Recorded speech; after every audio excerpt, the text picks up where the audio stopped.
Break के बाद एक बार फिर से वक्त हो चुका है मध्य प्रदेश छत्तीसगढ़ बुलेटिन का। शुरुआत करेंगे दुर्ग से, जहां शिक्षा विभाग में गृह भाड़ा भत्ता से जुड़ी कथित अनियमितताओं के मामले में कार्रवाई शुरू हो गई है। साथ ही बात होगी इंदौर की, जहां तीर्थ चक्रवर्ती मुनि पुंगव आचार्य श्री सुधा सागर जी के महाराज के ऐतिहासिक मंगल प्रवेश से इंदौर नगरी धर्म, भक्ति और श्रद्धा के रंग में सराबोर हो गई है। इन तमाम खबरों पर करेंगे विस्तार से चर्चा। शिक्षा विभाग में गृह भाड़ा भत्ता से जुड़ी कथित अनियमितताओं के मामले में कार्यवाही शुरू हो गई है। शिकायत मिलने के बाद संभागीय संयुक्त संचालक केवी राव ने सभी जिला शिक्षा अधिकारियों को नोटिस जारी कर जवाब मांगा है। आरोप है कि कुछ कर्मचारी शासकीय आवास में रहने के बावजूद गृह भाड़ा भत्ता सहित अन्य वित्तीय लाभ ले रहे थे। विभाग ने मामले को गंभीरता से लेते हुए जांच शुरू कर दी है। अधिकारियों के जवाब के बाद नियम अनुसार आगे की कार्यवाही की जाएगी। जांच में अनियमितता साबित होने पर करोड़ों रुपए की रिकवरी की संभावना जताई जा रही है। लाभ भी ले रहा है तो इसको लेकर आपके द्वारा क्या कार्रवाई की जाएगी? मेरे पास एक शिकायत आई थी 1 सप्ताह पहले कि शासकीय आवास में रहते हुए गृह भाड़ा भत्ता ले रहे हैं। मैंने सारे जिला शिक्षा अधिकारियों को पत्र लिखा है कि जांच करें कि ऐसा कोई व्यक्ति यदि ले रहे हैं तो उनका रिकवरी भी होगा और साथ साथ उनके ऊपर अनुशासनात्मक कार्रवाई भी संभव। इसकी जानकारी नहीं है, मैं अभी आया हूँ, इसकी जानकारी मुझे अभी नहीं है, लेकिन एक पत्र मैंने जिला शिक्षा अधिकारियों को लिखा है। जल्दी जिला शिक्षा अधिकारियों से रिपोर्ट लूँगा। ये हफ्ता 10 दिन के अंदर ही दूंगा सारा रिपोर्ट, उसके बाद मैं बता पाऊँ। अनुशासनात्मक कार्रवाई के लिए बहुत सारी चीज़ें होती हैं, इंक्रीमेंट रोकने से लेकर के बहुत सारी चीज़ें होती हैं, तो वो देखना पड़ेगा रिपोर्ट में क्या आ रहा है। तो मेरे पास कुछ नहीं है। दुर्ग से सीनू संवाददाता धर्मेंद्र गुप्ता की रिपोर्ट। तीर्थ चक्रवर्ती मुनि पुंगव आचार्य श्री सुधा सागर जी महाराज के ऐतिहासिक मंगल प्रवेश से इंदौर नगरी धर्म, भक्ति और श्रद्धा के रंग में सराबोर हो गई। एयरपोर्ट रोड से दलालबाग तक हजारों श्रद्धालु गुरु दर्शन के लिए उमड़े और जयघोष से पूरा वातावरण गूंज उठा। सकल दिगंबर जैन प्रभावना समिति के तत्वाधान में आयोजित इस भव्य शोभा यात्रा में पुष्प वर्षा, मंगल ध्वनि और धार्मिक कार्यक्रमों ने माहौल को आध्यात्मिक बना दिया। हाथी घोड़े, सुसज्जित बग्गियां, ढोल नगाड़े, बैंड बाजे, डमरू दल और विभिन्न सांस्कृतिक प्रस्तुतियों ने शोभा यात्रा की भव्यता बढ़ाई। यात्रा बड़ा गणपति क्षेत्र से शुरू होकर मोदी जी की नसिया, राजवाड़ा, जवाहर मार्ग, राज मोहल्ला, खालसा स्टेडियम होते हुए दलाल बाग पहुंची, जहां धार्मिक कार्यक्रम संपन्न हुए। श्रद्धालुओं ने इसे इंदौर के धार्मिक इतिहास की अविस्मरणीय घटना बताते हुए कहा कि आचार्य श्री का मंगल प्रवेश चातुर्मास 2026 की शुरुआत के साथ आध्यात्मिक जागरण और धर्म प्रभावना का प्रतीक बन गया है। मुनि श्री का जो है मंगल प्रवेश इंदौर में हुआ, बहुत जबरदस्त आगवानी उनकी आज यहाँ पर एक भव्य जुलूस के माध्यम से हुई है। क्या कहना चाहेंगे चातुर्मास को लेकर, बताइए। आज मुनि श्री सुधा सागर जी महाराज जी की जय। आज सुबह बड़ा गणपति से लेके राजवाड़ा होते हुए जवाहर मार्ग और वापस बड़ा गणपति से दलालबाग परिसर में आचार्य श्री की अगवानी, मंगल अगवानी संपन्न हुई। और इस चातुर्मास में बहुत ही भव्य होने वाला है। गुरुवर का आशीर्वाद सब पे बना रहे, जगह गुरुवर का आशीर्वाद सभी पर बना रहे, ऐसी मंगल भावना मैं रखता हूँ। आज हमने देखा कि एक बहुत भव्य स्वागत भी किया गया और सिर्फ जैन समाज के अलावा अन्य समाजों ने भी स्वागत। क्या कहना चाहेंगे इसको? नहीं, सभी का उत्साह देखने लायक था। गुरु जी सबको बराबर आशीर्वाद दे रहे थे, ऊपर भी देख रहे थे, दाएं भी देख रहे थे, बाएं भी। गुरुवर भी आज बहुत ही प्रसन्न थे और मौसम ने भी आज बहुत बड़ा सहयोग करा कि मतलब धूप भी नहीं थी, पानी भी नहीं था, सभी बहुत उत्साह से, मस्ती पूर्वक, भक्ति पूर्वक सभी ने भगवानी की। आचार्य मुनि श्री विद्यासागर जी के शिष्य है आचार्य मुनि श्री आचार्य श्री के शिष्य। क्या कहना चाहेंगे आप इनको लेकर? आचार्य श्री के वरिष्ठ शिष्यों में से परम पूज्य 108 सुधा सागर जी महाराज जी हैं। इनका बहुत ही बुंदेलखंड में भी इनका बहुत ही ज्यादा प्रभावना है। मुनि श्री के दर्शन मात्र से भक्तों के कष्ट दूर हो जाते हैं, उनके काम सिद्ध हो जाते हैं। क्या कहना चाहेंगे? बहुत जबरदस्त अगवानी आज इंदौर शहर में हुई है। क्या कहना चाहेंगे? ये तो अभी ट्रेलर है, अभी फिल्म तो बाकी है। बहुत बढ़िया, बहुत बढ़िया, बहुत बढ़िया। आपका नाम बताइए। आकाश जैन, कोयला परिवार, श्री सकल दिगंबर जैन धर्म प्रभावना समिति कोषाध्यक्ष। श्री सुधा सागर जी महाराज का इंदौर में भव्य मंगल प्रवेश जुलूस निकला।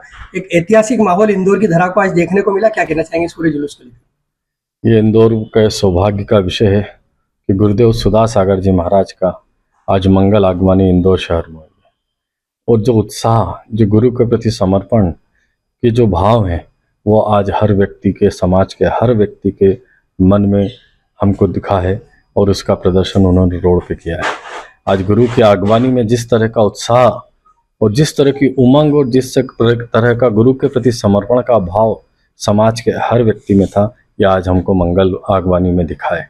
बंधुओं, ये इंदौर के लिए गौरव का विषय है। जैसा कि मैंने बताया कि इंदौर एक स्वच्छ नगरी है जो हर विषय में, हर सड़क, चाहे वो स्वच्छता में हो, चाहे पर्यावरण में हो, चाहे यातायात में हो, हमेशा अव्वल रहा है। तो गुरु की आगवानी में भी आज इंदौर ने अव्वलता दिखाई है।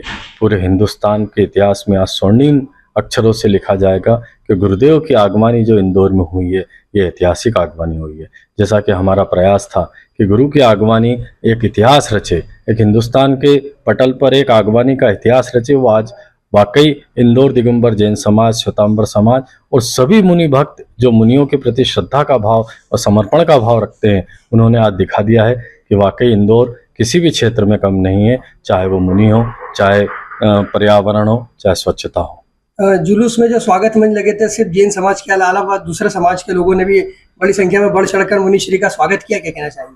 सभी समाजों के, जैन समाज, श्वेतांबर समाज और सभी धर्म के जितने भी हमारे इंदौर शहर में समाज है जो धर्म की प्रभावना करते हैं, जो समर्पण का भाव गुरुओं के प्रति है, उन सब ने मंच लगाए थे और सब ने गुरुदेव की हृदय से, दिल से आगवानी की है। बड़ी संख्या में भक्त पैदल चले हैं गुरुदेव के साथ में। एक लंबा जुलूस मार्ग होने के बाद भी भक्त आखिरी तक साथ में रहे। आप भी स्वयं पैदल चले, क्या कहना चाहेंगे इसको? कि गुरुदेव की महिमा इतनी प्यारी है कि जिस प्रकार गुरु उनके संपर्क में आता है, वो खुद ही समर्पण हो जाता है, समर्पित हो जाता है।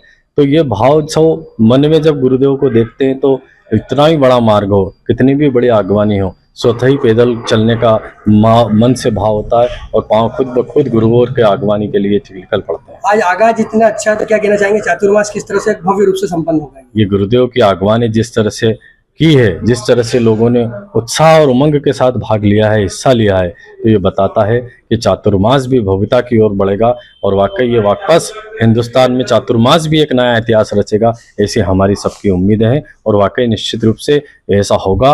और मैं इंदौर दिगंबर जैन समाज के सभी बंधुओं को, श्वेतांबर समाज को, सकल दिगंबर जैन समाज को और सभी धर्म प्रेमी बंधुओं को बहुत बहुत बधाई देता हूं कि इन्होंने इस पुनीत पावन कार्य में अपना सहयोग दिया और पुण्य का लाभ लिया। आपका परिचय? मैं नवीन गोधा। इंदौर से सीनू संवाददाता राकेश रायकवार की रिपोर्ट। रविंद्र नाट्य गृह में जननायिका मां सावित्रीबाई फुले शिक्षा समाज विकास संस्थान के तत्वाधान में आयोजित सैनी माली समाज के प्रादेशिक महाकुंभ में 15 जुलूस से आए समाजजनों की उपस्थिति में 250 से अधिक प्रतिभाओं को सम्मानित किया गया। मुख्य वक्ता हरियाणा के कैथल से आए डॉक्टर विनय गुप्ता ने युवाओं को वैज्ञानिक सोच अपनाने, अंधविश्वास से बचने और मोबाइल व इंटरनेट का सकारात्मक उपयोग करने का संदेश दिया। उन्होंने कहा कि शिक्षा, मेहनत और विज्ञान आधारित दृष्टिकोण से ही समाज का विकास संभव है। आयोजन समिति के अध्यक्ष पुरुषोत्तम सैनी ने बताया कि सम्मान पाने वालों में डॉक्टर, प्रशासनिक अधिकारी, इंजीनियर, प्रोफेसर, अधिवक्ता और मेधावी छात्र छात्राएं शामिल रहे। कार्यक्रम में रामकिशन सैनी, सत्यनारायण कच्छावा, सोनू गहलोत सहित समाज के कई पदाधिकारी मौजूद रहे। कार्यक्रम का समापन शिक्षा, एकता और सामाजिक विकास के संकल्प के साथ हुआ।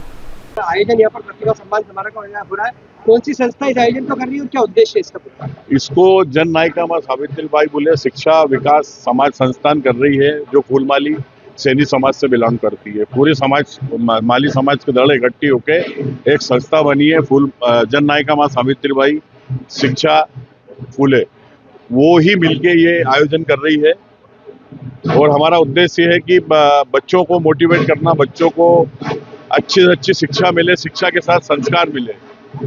और इसी के लिए हमने हरियाणा से डॉक्टर विनय जी गुप्ता को बुलाया है, जिनके यूट्यूब पे बहुत सारे फॉलोअर्स हैं और वो आज यहाँ पर आए हुए हैं और उनका अभी मोटिवेशन स्पीच होगी। क्या कहना चाहेंगे? बड़ी संख्या में समाज के बच्चे उत्साह के साथ प्रतिभा सम्मान समारोह में हाँ बिल्कुल, समाज के बच्चे उत्साह के साथ आए हैं प्रतिभा सम्मान में और उनको बहुत मजा आ रहा है। उनको लगता है कि 70-80 आए, हमें भी कोई पूछता है और बहुत दूर दूर से समाज के बच्चे आए हैं, आगर से, नीमच से, जावरा से और अपने रतलाम से, इधर उज्जैन से, सभी दूर से यहाँ पर समाज के बच्चे आए हैं। अतिथियों का स्वागत जो सनातन परंपरा के अनुसार तिलक लगाकर और दुपट्टा पहनाकर किया जा रहा है, क्या कहना चाहिए? हाँ बिल्कुल, क्योंकि ताकि ये संस्कार जिंदा रहे, हमारे तिलक लगाना, दुपट्टा पहनाना, भगवा परंपरा तो जिंदा है ही है, लेकिन हमारा सनातन का जो संस्कार है वो भी जिंदा रहे। यहाँ पर कैबिनेट मंत्री कैलाश विजयवर्गीय, विधायक रमेश कंजुला के पोस्टर भी दिखाई दे रहे हैं, क्या आयोजन में? हाँ, वो उनको बिल्कुल आमंत्रित किया गया है और उन्होंने आने की स्वीकृति भी दी है। बाकी सदस्य रवि जी सोलंकी आएंगे, उन्होंने आने की स्वीकृति दी है। वो माननीय रवि जी सोलंकी जो उज्जैन विकास प्राधिकरण के अध्यक्ष हैं, वो हमारे समाज बंधु भी हैं। समाज के लोगों के लिए क्या संदेश है? एक जाजम पर पूरा समाज आज दिखाई दे रहा है यहाँ पर। बस यही संदेश है कि हमें भी अगर कुछ करना है बच्चों के लिए तो सबको एक होना पड़ेगा और बच्चों को जो ये बीज है इसको अच्छी तरह से, जितनी बीज उन्नत होगा उतनी सब उन्नत होगी, फसल उन्नत होगी, उतना सब कुछ उन्नत होगा। आपका परिचय दीजिए। पुरुषोत्तम सैनी, जननायिका मां सावित्रीबाई फुले शिक्षा विकास संस्थान के अध्यक्ष। इंदौर से सी न्यूज संवाददाता राकेश रायकवार की रिपोर्ट। रीवा शहर में महज 1 घंटे की बारिश ने जल निकासी व्यवस्था की पोल खोल दी।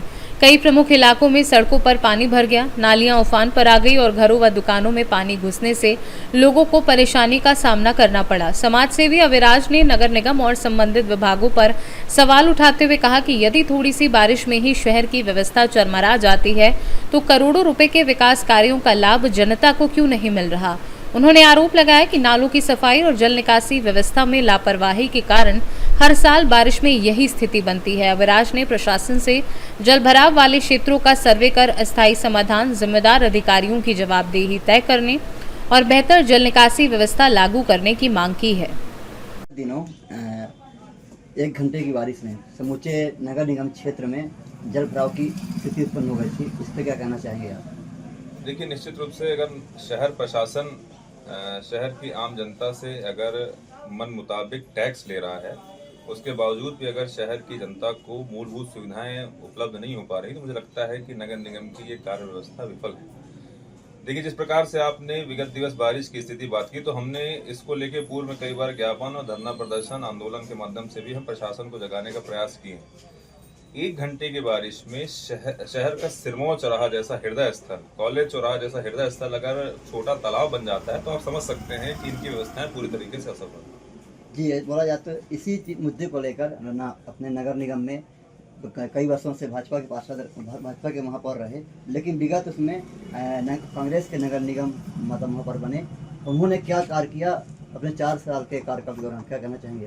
मैंने बताया ना कि इसको लेके हम लोगों ने कई बार आंदोलन भी किया। हाल ही में एक आंदोलन ऐसा भी था कि हमारे कई साथीगण जो चक्का जाम करने की स्थिति में भी थे, लेकिन मैंने उनको समझाया, मेरा ऐसा मानना था कि चक्का जाम करने से शहर की आम जनता परेशान होगी, जो कि हम आम जनता को परेशान नहीं करना चाहते। उसके बावजूद जब ऐसा हुआ कि ज्ञापन के माध्यम से संभागीय कमिश्नर महोदय को ये व्यवस्थाएं जो बिगड़ी हुई है हम तक पहुंचाया हम लोगों ने। आगे आने वाले समय में अगर स्थिति और बिगड़ती तो निश्चित रूप से हम प्रशासन को जगाने का काम और बुलंदी से करेंगे। जैसे देखा जाए तो जैसे जो नालियाँ हैं उसमें आम जनता के द्वारा अतिक्रमण कर दिया जाता है, इसमें दोषी किसको मानते हैं आप? इसमें आपको शहर प्रशासन को सर्वे कराना चाहिए और उचित कार्रवाई करनी चाहिए। रीवा से सी न्यूज संवाददाता अर्जुन तिवारी की रिपोर्ट। सामुदायिक स्वास्थ्य केंद्र पवई के आउटसोर्स सफाई कर्मियों ने एसडीएम को ज्ञापन सौंपकर साथी मनोज कुमार वाल्मीकि की बहाली की मांग की। कर्मियों का आरोप है कि डिलीवरी वार्ड विवाद के मामले में बिना विभागीय जांच और सीसीटीवी फुटेज देखे उन्हें नौकरी से हटाकर जेल भेज दिया गया। उन्होंने सीसीटीवी फुटेज के आधार पर निष्पक्ष जांच, मनोज की पुनर्बहाली, डिलीवरी वार्ड में केवल महिला सफाई कर्मियों की तैनाती तथा संबंधित कर्मचारियों पर कार्रवाई की मांग की है। सफाई कर्मियों ने चेतावनी दी है कि यदि 7 दिनों के भीतर मांगे पूरी नहीं हुई तो वे सामूहिक रूप से काम बंद कर देंगे। ज्ञापन देने वाले महेंद्र कुमार वाल्मीकि, सत्येंद्र कुमार वर्मा, क्रांतिबाई, जितेंद्र गौतम, मिथिलेश, लोकेंद्र यादव और अन्य कर्मचारी शामिल रहे। आज जो हम लोगों के द्वारा ज्ञापन दिया गया है, जिस तरीके से आपने देखा था कि हमारे मनोज वाल्मीकि जो दलित परिवार से आते हैं, ये यहाँ पर जॉब करते थे, लेकिन यहाँ के जो नर्स वगैरह हैं उन लोगों के द्वारा इन पर आरोप लगाया गया था कि इनने हमारे साथ बदतमीजी की है, थप्पड़ मारा है। उसको लेकर के वो धरने पर बैठी और बाद में मनोज को जेल भेज दिया गया। हम लोगों की मांग है कि जिस तरीके से उन्होंने आरोप लगाए थे कि जो डिलीवरी रूम है वहाँ पर इनको सफाई के लिए बुलाया गया था और बुलाने पर मनोज के द्वारा मार दिया गया, ये आरोप लगाया गया था। सबसे पहली बात तो ये है कि डिलीवरी रूम जो होता है वहाँ पुरुषों का जाना मना होता है, ये फैक्ट की बात है। और मैं शासन प्रशासन के लोगों से निवेदन करना चाहूँगा कि पहले इस चीज़ की जांच करें, क्या डिलीवरी रूम में किसी पुरुष का जाना वहाँ पर संभव होता है। इसलिए हमने आज आवेदन दिया है अनुविभागीय अधिकारी महोदय को कि इसकी जाँच कर मनोज जो दलित परिवार से आता है, इसी जॉब से वो अपने परिवार का भरण पोषण करते थे। हम समस्त शासन प्रशासन से निवेदन करते हैं कि जांच कर मनोज को पुनः जॉब पर रखा जाए। यदि जांच पर नहीं रखा जाता तो हम समस्त SC/ST OBC समाज के लोग मिलकर के एक बड़ा आंदोलन करेंगे आने वाले समय में। धन्यवाद। पन्ना से CNews संवाददाता सुरेश संगम द्विवेदी की रिपोर्ट। खबर रीवा से है, जहां जनपद पंचायत जवा की ग्राम पंचायत में प्रधानमंत्री आवास योजना के लाभार्थियों ने रोजगार सहायक और पंचायत सचिव की कार्यप्रणाली पर सवाल उठाते हुए प्रशासन से हस्तक्षेप की मांग की है। ग्रामीणों का आरोप है कि पहली किश्त मिलने के 2 साल बाद भी दूसरी किश्त जारी नहीं हुई, जिससे आवास निर्माण अधूरा पड़ा है। हितग्राहियों का कहना है कि जिस भूमि को अब सरकारी बताकर निर्माण रोका जा रहा है, उसी स्थान पर वर्षों से पूरा गांव बसा हुआ है और कई लोगों को पहले ही आवास योजना का लाभ मिल चुका है। ग्रामीणों ने बताया कि वे विधायक, SDM, तहसीलदार और जनपद CEO सहित कई अधिकारियों से शिकायत कर चुके हैं, लेकिन अब तक कोई समाधान नहीं हुआ। लाभार्थियों ने लंबित दूसरी किश्त जारी करने, भूमि विवाद का समाधान करने और मामले की निष्पक्ष जांच की मांग की है। आज जनपद पंचायत जवा के ग्राम पंचायत देवखर मरबा टोला में जो यह पीड़ित परिवार लगभग 1 वर्ष से अधिक प्रधानमंत्री आवास की इनकी किस्त आई और ये आवास इनका आया, मगर इतने तक ये बना करके रोड उधर सामने दिख रही, उधर दिखाइए, रोड वहाँ दिख रही और इतनी ऊंचाई तक इसने मोड़िए इधर, इतनी ऊंचाई तक इसने कुर्सी भराया।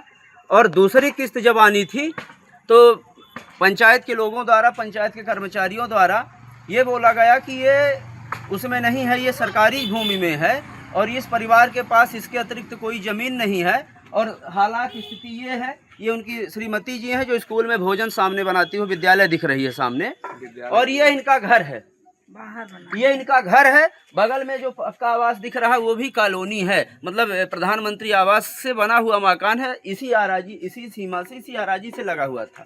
मगर आज समय तक इस व्यक्ति का यह घर है और किस प्रकार से इसके साथ बेरहमी और जातसी की गई। और 1 साल से ये बेचारा इनके जेवरात गहन करके, कुछ इनके पास चांदी और सोने के जेवरात थोड़ा बहुत थे, 2-4-10 हज़ार के, उन्होंने गहन करके, और जो 40,000 रुपये किस्त आई, 40,000 आई थी, 40,000 आई थी, और 40,000 के बाद 60,000 रुपये इन्होंने अपना लगा दिया और 1 लाख रुपए लगा करके आज तक इनकी दूसरी किस्त नहीं आई।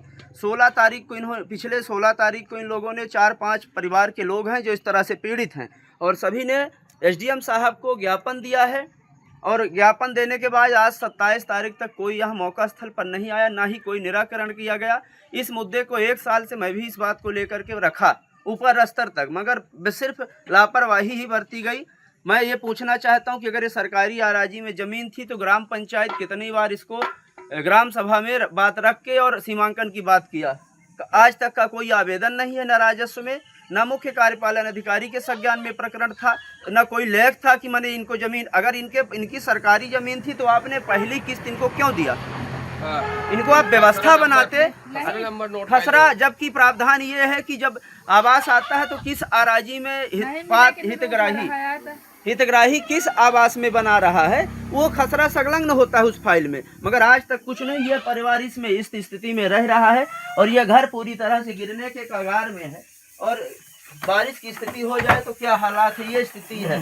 और ये इनका सीमेंट 1 पैसे इकट्ठा करके हम मजदूर, ये सीमेंट इकट्ठा किए, सीमेंट पूरी तरह से आज पत्थर हो गई, और ये इसका घर है, ये इनका घर है। और मैं इस वीडियो के माध्यम से मैं ये भी बताना चाहता हूँ कि आज इस मोती कचेर के ऊपर मुझे गर्व है कि इसके बच्चे ने ये अपना पेट काट के मजदूरी करके 2 वक्त की चैन की रोटी ना खा करके अपने बच्चों को पढ़ाया, जो भोपाल के एक्सीलेंस स्कूल में वो ये बताएंगे। वहाँ माननीय प्रधानमंत्री जी के से वो सम्मानित हुआ छात्र है और उसकी फोटो आज हम वायरल करेंगे, देखेंगे, डालेंगे। और ये हालात में इस तरह की इस परिवार के साथ आज मैं खड़ा हूँ। भले प्रशासन मेरे ऊपर कोई भी कार्यवाही मुकदमा कायम करे, कुछ करे, मैं ये लोग ले जा करके गौशाला की आराजी पर ये सब सूचना दिए हैं। वहाँ पर ये अपना, क्योंकि यह घर जब गिर जाएगा तो ये बचेंगे कैसे, उस व्यवस्था को बनाने के लिए समीपी पाठ में गौशाला की जमीन है पास में, वहीं गौशाला पर ये अपनी व्यवस्था बनाने जा रहे हैं,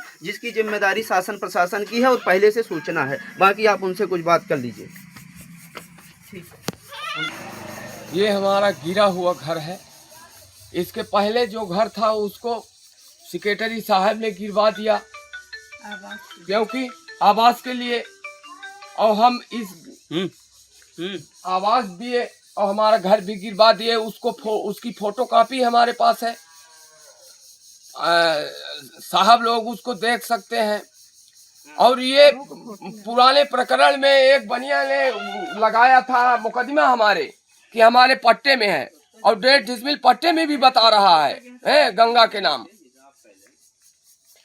उसमें सिविल अदालत मजिस्ट्रेट 1 साल अदालत किया, और वो सीमांकन है कानून को लक्ष्मी और तहसीलदार पटवारी इसको नापे हुए थे। जहां पर हमारा कुर्सी है वहां पर से डोरी लगाए थे। और दूसरी बात यह है नहीं देना था तो जो हम लड़कों बच्चों का खाने के लिए रखा वो भी उसमें लगा दिया। नहीं देना था तो आपको खसरा नंबर दर्ज करना चाहिए। शुरू से आपने खसरा नंबर नहीं दर्ज किया।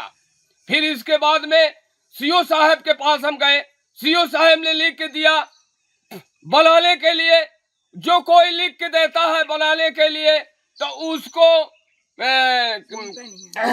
क्या कहते हैं, उनका सहायक सेवक सेक्रेटरी, नाम नहीं मालूम है, ग्राम देवखर है, सहायक सेवक सेक्रेटरी ने उसको बोलते हैं सरकारी में है, तालाब में है, कोई जांच करने नहीं आता है। देख लीजिए तालाब कहाँ है, कहाँ हमारी कुर्सी है, कहाँ हमारा घर है।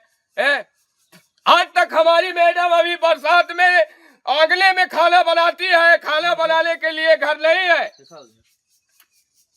ये आंगले में खाना बनाती है, आज तक खाना बनाने के लिए हमारे पास घर नहीं है। पानी अगर बरसे तो भूखे रह जाते हैं।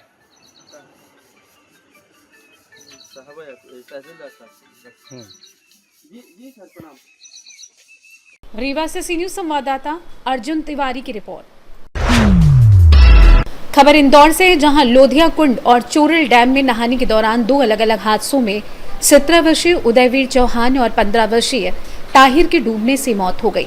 दोनों घटनाओं के बाद पुलिस ने लोगों से असुरक्षित और प्रतिबंधित जलाशयों में न जाने की अपील की है। पुलिस ने कहा है कि चोरल डैम, लोधिया कुंड सहित अन्य जलाशयों को पिकनिक या नहाने की जगह न समझें और सुरक्षा नियमों का पालन करें, क्योंकि थोड़ी सी लापरवाही जानलेवा साबित हो सकती है। पिकनिक स्पॉट को लेकर हादसे सामने आ रहे हैं, ये बहुत ही दुखद है कि कई बार पुलिस की समझाइश भी है, उसके बावजूद भी कई बच्चे जो खासतौर पर 15-16 साल के बच्चे हैं, ये घर से कहीं और का बोल के जा रहे हैं और ऐसे खतरनाक प्लेसेस पे जा रहे हैं जहां गहरा पानी होता है। और वह गहरे पानी में चले जाने से कल 2 घटनाएं हुई हैं। इसमें एक लोधिया कुंड है सिमरौल थाना क्षेत्र में, जहां पे 5 लड़के गए और वो घर में उन्होंने बताया कि हम राला मंडल जा रहे हैं। उसका बता के ये लोग लोधिया कुंड बहुत ही इंटीरियर एरिया में है, वहाँ चले गए और 5 को ही तैरना नहीं आता था। बावजूद इसके 2 लड़के उदयवीर और एक और अन्य साथी उसका गहरे पानी में उतर गए और डूबने लगे। वहाँ जो उनके जो साथी थे, चूँकि वो ऐसा एरिया है कि कोई पर्यटक प्लेसेस वहाँ नहीं है, ऐसा गांव वाले भी आसपास नहीं है, तो इन बच्चों ने एक बच्चे की तो जान बचा ली हाथ का सहारा देके, लेकिन दूसरा जो उदयवीर था, जो हमारे पुलिस के ASI हैं राजेंद्र सिंह चौहान, जो छतरीपुरा में पदस्थ हैं और राजेंद्र नगर पुलिस लाइन में रहते हैं, उसकी दुखद मृत्यु हो गई है।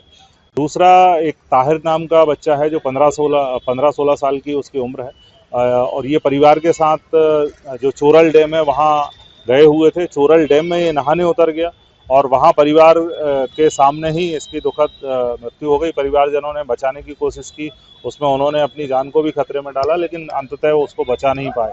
दोनों बॉडी का पोस्टमार्टम कराया जा रहा है और ये हम सब के लिए सीख है कि अपने बच्चों का विशेष ध्यान रखने की आवश्यकता है। वो कहाँ जा रहे हैं, क्या कर रहे हैं, किसके साथ जा रहे हैं। इसके अलावा जो ऐसे अननोन प्लेसेस हैं, क्योंकि हजारों एकड़ में फैला हुआ हमारा इंदौर ग्रामीण का क्षेत्र है, जहाँ पे बारिश के समय में कहीं भी कुंड बना होगा, कहीं भी झरने होंगे, तो ऐसे अननोन प्लेसेस पे जाने से बचना चाहिए और जो खतरनाक स्थान है वहाँ जाने से हमें अवॉइड करना चाहिए और अपने बच्चों का ध्यान जरूर रखना चाहिए।